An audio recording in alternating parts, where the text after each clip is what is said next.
Many people hide who they are behind a facade of their choosing. They walk through life acting in direct opposition to their goals and their ambitions, and we call this normal. They'll play the social game of being popular or loved, and they call this influence. Yet, these masks are not required to be fake. Some people wear masks to hide their sins. Some still will hide their tragedies, and others will hide their traumas.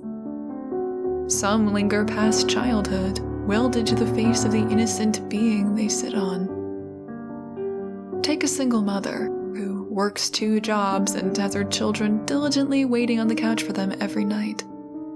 At the first job, she is a sophisticated businesswoman who tells clients the exact terms and accepts nothing less. Yet the second job, the one that actually pays for the food, she's a waitress, spit on by society and the civilized people who claim to be above her. Take a pastor who preaches the word of the Holy Father.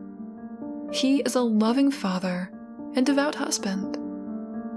He labors over a hot stove instead of having his wife do it. He mentors his children so they can live a better life than he has. Yet, in the night, his sins resonate through the choir. Finally, take a small girl, shift lead at a gas station, happy-go-lucky, cheerful and loving to every single person who buys products. She feigns financial freedom and success, and yet, to the astute eye, on her shift, no car sits in the parking lot.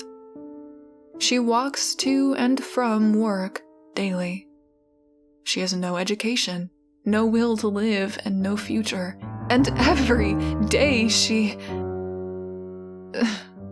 Sorry. She's my favorite.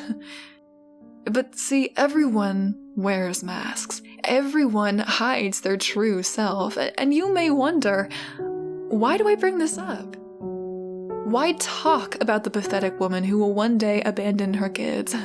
Why talk about the charlatan who devours his church with lust? And why post about the pathetic soul with no future? Simply because I can relate. My masks are the great murderer, the morning star, and the fallen one. But these masks don't hide my true self. For I am Samuel, the father of lies, and I can see through all of your masks.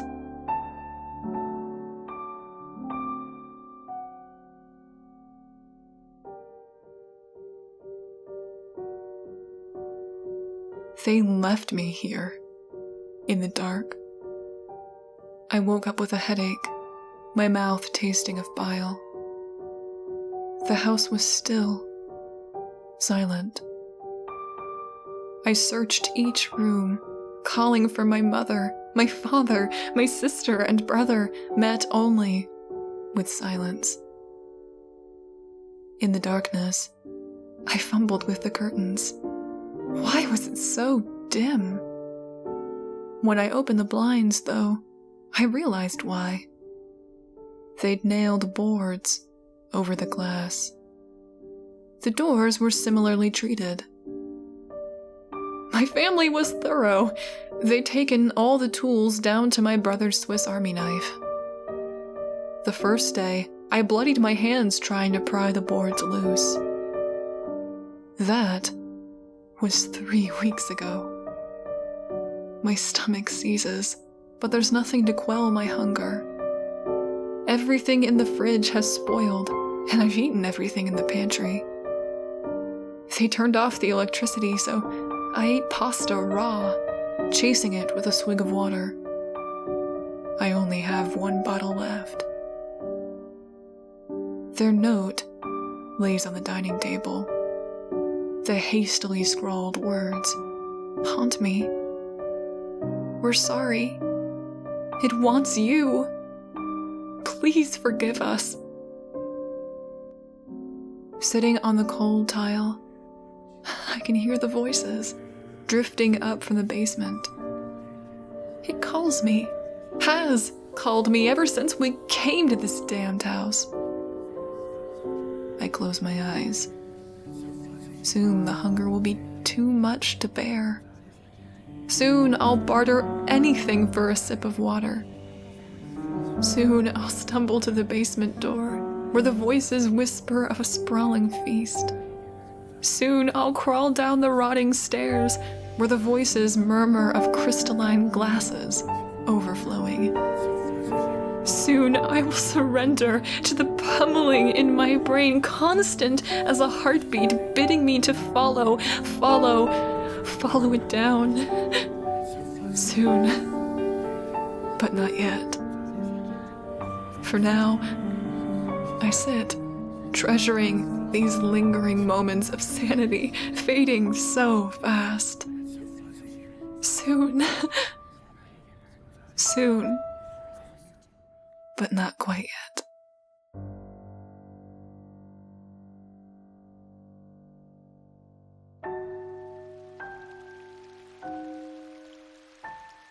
I was lonely on the day I met Jonny. I'd moved earlier that summer, and my shyness had so far ensured that my only companions were books. I spent most of my days perusing the shelves of the modest local library or secluded away in my room, devouring page after page of fantastical adventures and strange tales, whittling away the time until the school year started. I can't explain why I decided to take a detour through the nearby forest on my way to the library that warm afternoon. Maybe it was the omnipresent hand of fate guiding my path, or maybe it was simply the pleasant weather.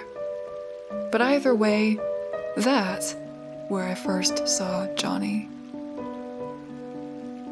He was standing in a small creek, with his pants rolled up to the knee, his hair a pale tangle of uncombed wisps, and his skin as sallow as a white drought.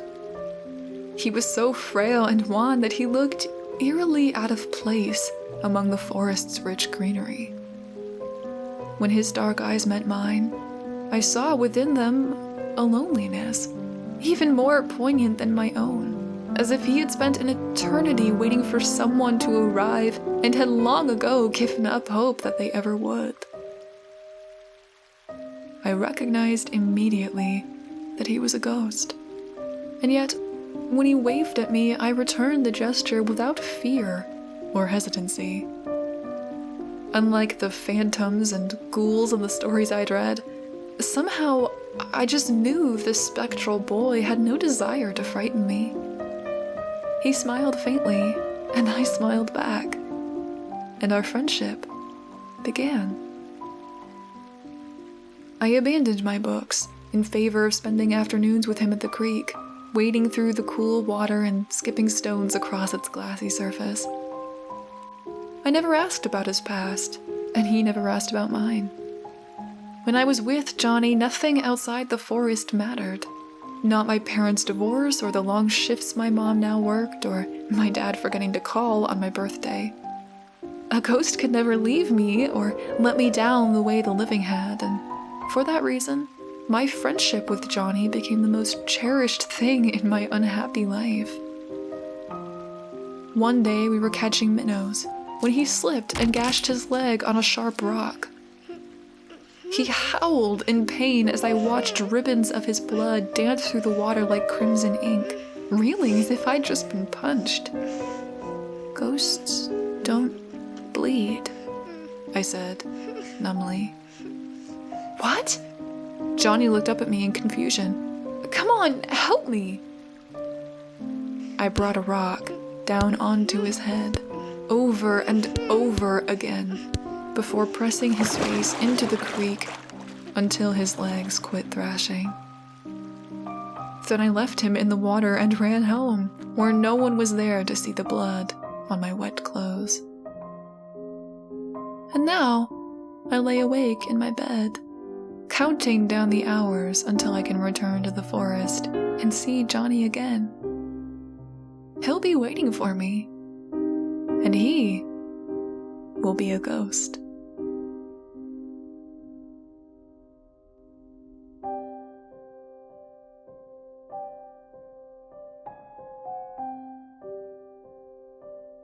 There's a tree hole that acts like a monster.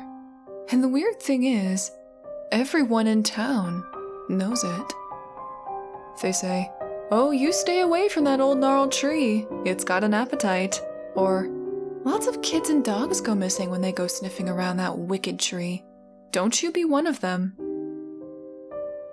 Devon's heard it all, but he's not stupid. He's 8, after all, not a baby. He's been using it since he was 6.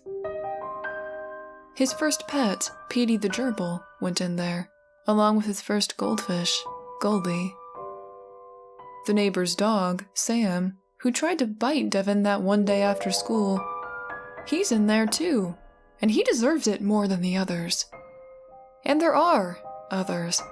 The yapping chihuahua from 2 doors down that used to make a racket when Devon walked past its yard.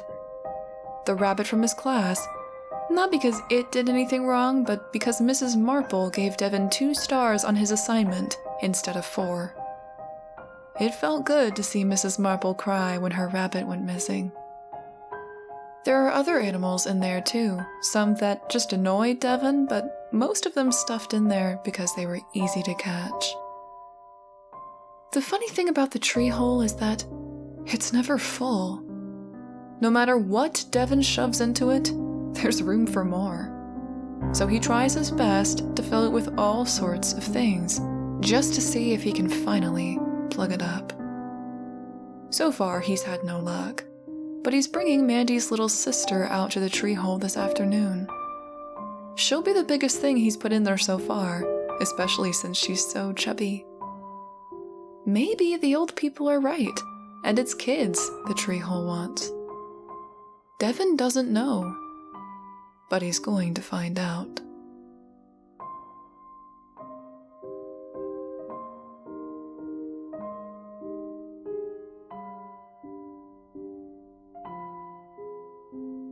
A few years ago, I had a brain tumor removed. It was deep, and the doctors had to be aggressive. My husband and I prepared for the worst. Miraculously, I survived, with only one complication. I now can't feel anger, happiness, sadness, hate, or love. Because of this, my relationship with the world changed. Feelings of love or hate mutated into labels of usefulness or convenience. At first, my husband and I retained a semblance of normalcy.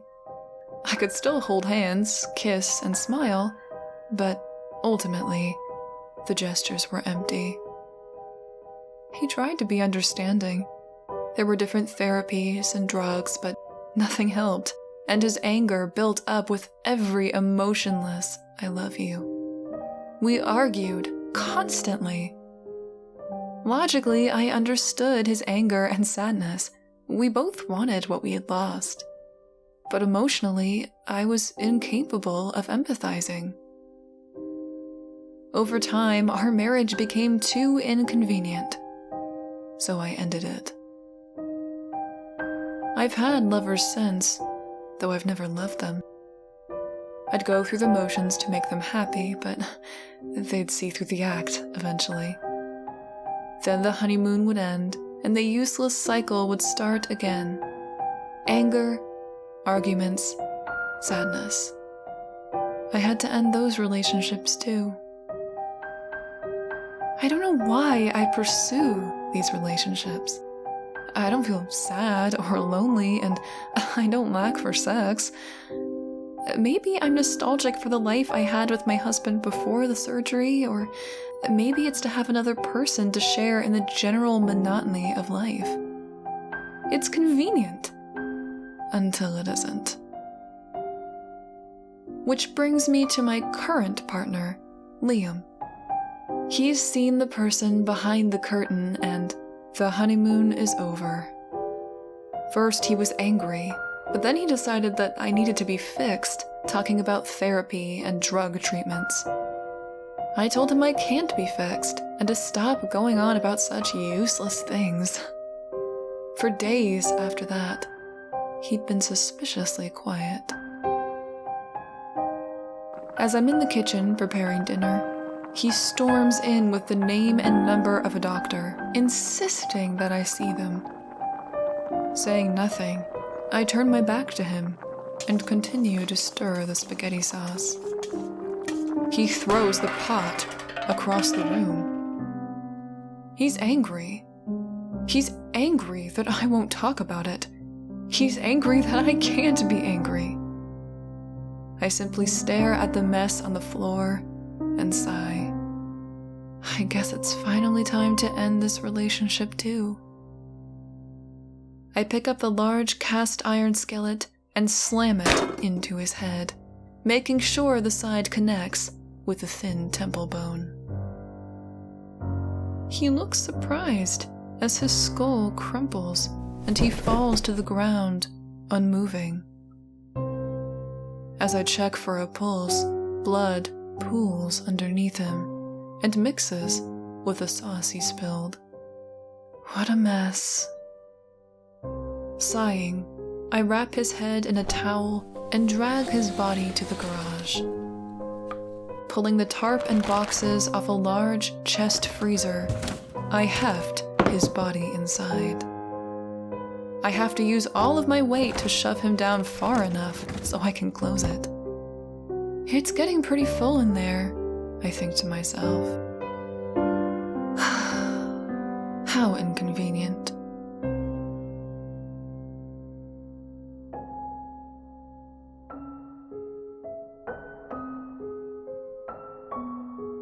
Dear Theodore, I am the monster hiding under your bed. Personally, I think monster is a bit of a harsh word, but that's what you call me, so that's what I choose to go by. To make it clear, though, I go by many names beyond you. Night Stalker is one, the Shadow Man is another. I think I also may have accidentally started a few legends without meaning to. Would you believe that Bigfoot or Slenderman may have just been me taking a stroll through the woods? Truly, depending on who sees me, any human can imagine something different. So far, I like your imagination the best. As I'm writing this, you're 6 years old.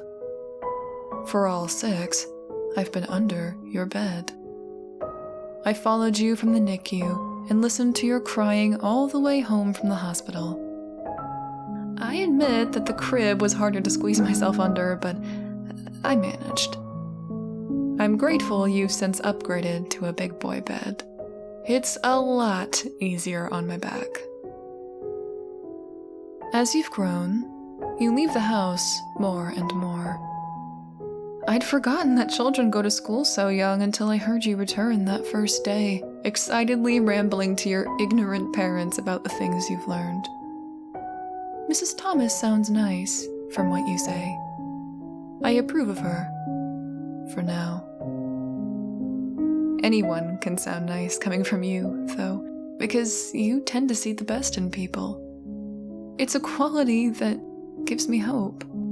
This world needs more people with infinite optimism like yours, and you can quote the big scary night monster on that. In fact, you even try to find the good things in me. When the moon casts a hideous mix of shadows and light into your room, and the fear of my very presence makes you tremble, I hear you whisper to me, "I'm scared. Are you scared too?" It's clear that you don't know who you're talking to. To you, I am nothing but a nameless creature, with no aim or purpose, just an undetermined maliciousness. You don't even seem to know what I would hypothetically do to you, should you fall asleep while I'm around. In the daytime, you think you're safe from me. Do you think shadows simply disappear, little one? If I wanted to hurt you, I would. You drew me once, when you were 4. You've never truly seen me, and your art skills were underdeveloped, to say the least, so of course there were a few inconsistencies.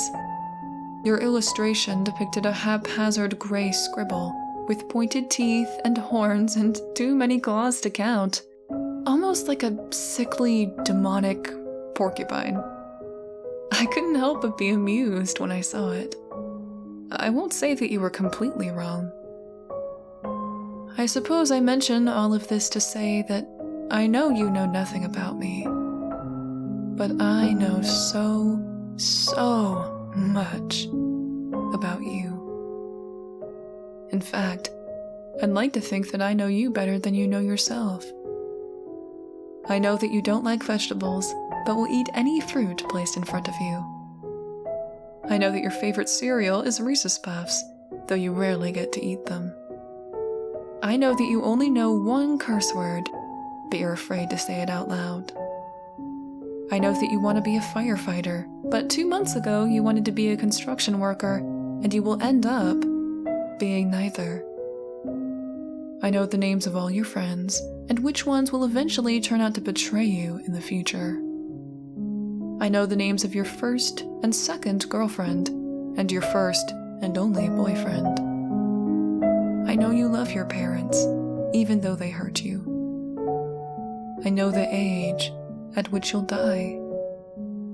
I also know how to stop it. Though I do know a lot of things, I'm not entirely omniscient. I'm not sure when this letter will reach you. In fact, I'm not sure you will ever read it. I wish I could say that I was positive you'd understand why I'm about to do what I plan to, and that you'd support my decision when you grow older. But the truth is, I don't know if you ever will. In this regard, the only thing that I'm 100% clear on is that I won't regret doing what I'll do to them. They deserve the punishment they'll receive. Because at night, when the tree branches look like giant claws at your window and the darkness seems to be moving in closer, I know it's not me you're truly afraid of. Deep inside, in a place your mind cannot yet access, you're afraid of your parents. I'm scared. Are you scared too? You ask the question not over the sounds of me, but over them. They fight and spat like wild animals, a never-ending cyclone of neglect and anger. You have no idea how they act when you're gone, flourishing in the temporary safety that a classroom brings you.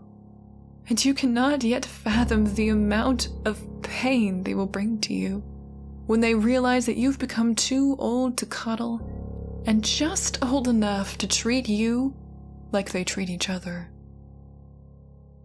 You would be so good without them, much better off, I assure you. It'll hurt for a while, but you're still so young.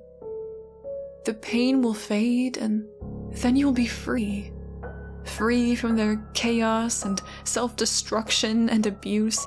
You'll be able to live the life you want, with no one to hold you back.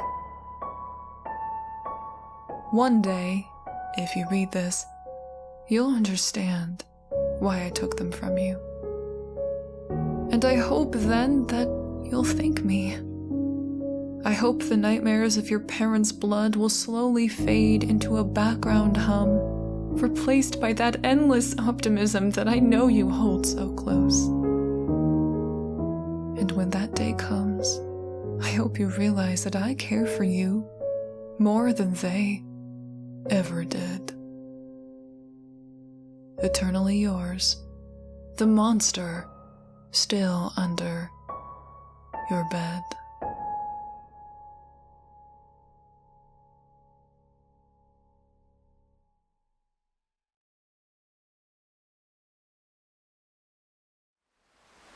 A huge thank you to all of my poltergeists.